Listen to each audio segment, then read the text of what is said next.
Well, hello there. And today we are in A Beginner's Guide to Financial Freedom Through Real Estate, the book that I have written just for you. If you have a teenager out there who is interested in getting started in real estate, I would love for you to pick up my book. It's on Amazon, or I can send you the link in order to purchase it from me directly, and I can autograph a copy for that teenager, that middle schooler. I had a lady to read the book and say the book was written on a middle school grade level. So would love for you to grab it and have your teenager read it over the summer, right? And so what I would say is, I totally lost my train of thought, but that's okay. But here's what I want you to know. Oh, I know what I was going to say. So in corporate, I had a supervisor, shout out to Laura Miller McDonald, who made us get feedback in order to complete our performance review. And I promise you, I did not want to do that. And it's a good thing she tied it to our performance review, because guess what? I wouldn't have done it. So the thing that people said about me over and over and over and over again was, once I was assigned to a project, I was, number one, able to turn that project around. And then secondly, I had a way of taking complex material and making it simple. Right? I was like, oh, that is so cool. So I started to use that in my resume, not what I said about myself, but what others said about me. And we all know, like, if you're scrolling on social media and you're looking for somebody who sells cupcakes or whatever, when somebody else refers the cupcake maker, then that is more validation than somebody come along and say, hey, I make amazing cupcakes. So that was so cool to get feedback from my IT partners and business partners that I had worked with that said I was able to take complex material and make it simple. Well, guess what? I brought that same skill set over to real estate and have written a book, and I have taken the complex subject of real estate and made it simple so that your middle schooler, your teenager, a brand new beginner to investing in real estate could understand how to invest in real estate. So today I just want to give you a snippet from the book. And I know I hate for anybody to read to me, so I'm sure you do too, but I promise it's only 30 seconds. We're on page 2, and it says, you must have the mindset that quitting is not an option. Spencers, we don't quit. Like, quitting is not an option. It's going to get hard. And like I said, it's about solving problems. And you may even face a hard problem. Surround yourself with people who have probably solved that problem before. Build those relationships so that when the hard problems come, you can mention it to the right people.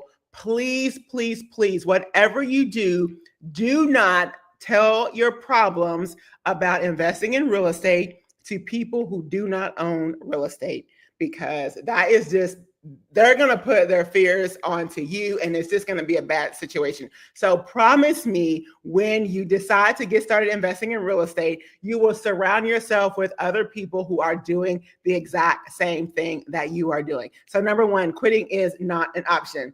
We will talk about goal setting in a later chapter. However, for now, we'll just say that quitting is not an option. The beauty of real estate is that there are multiple ways to get to our destination of a cash flowing property.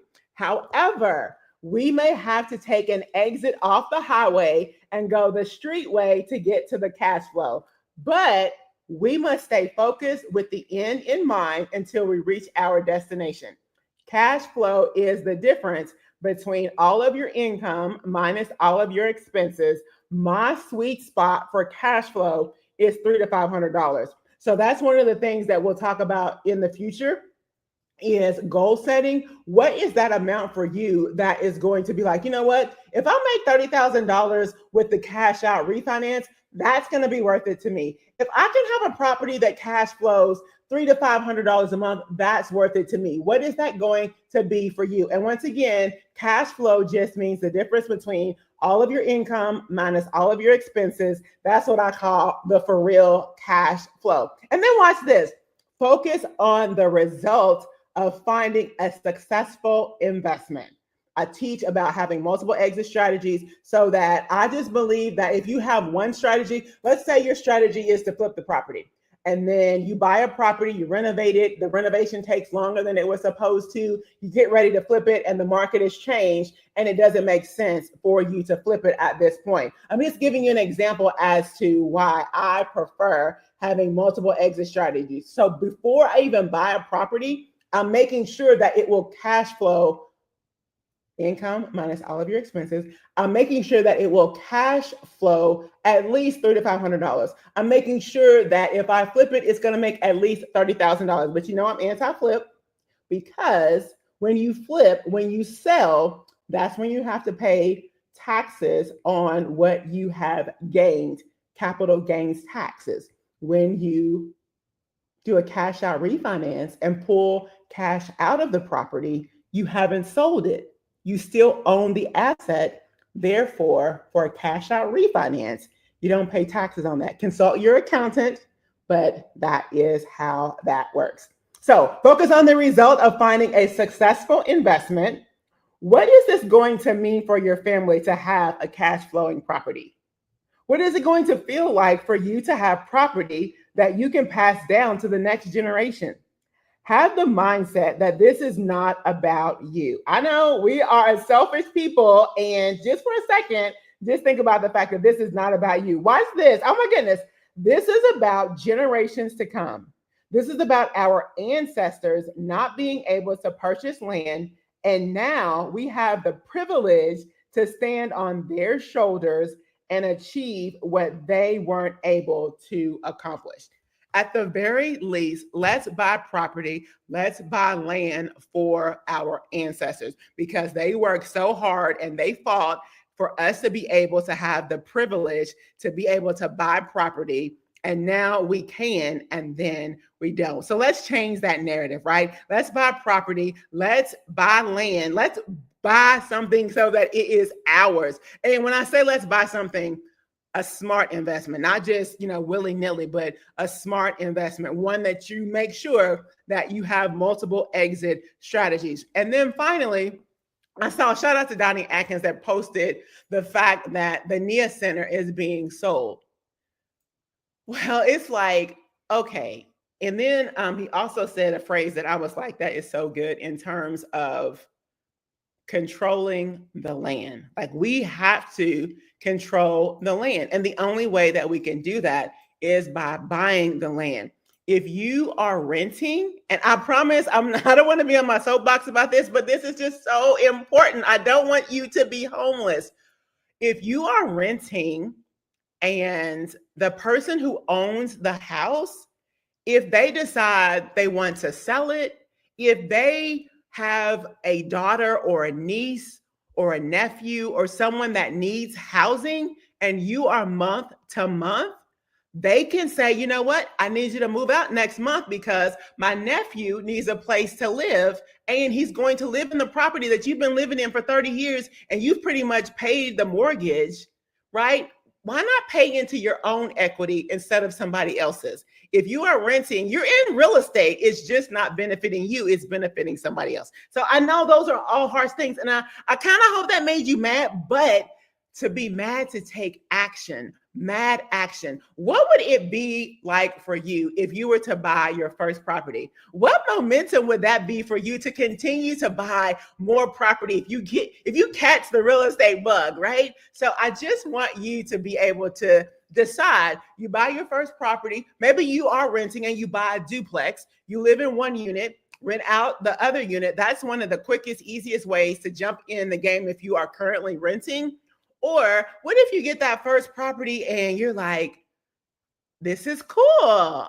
I just made $30,000, $40,000. I can do this again and again and again now that I've learned how to. So join me on June the 10th for my webinar, where I will teach you how I got started investing in real estate and why I just believe that everybody should own some real estate. Imagine if you were playing the game of Monopoly.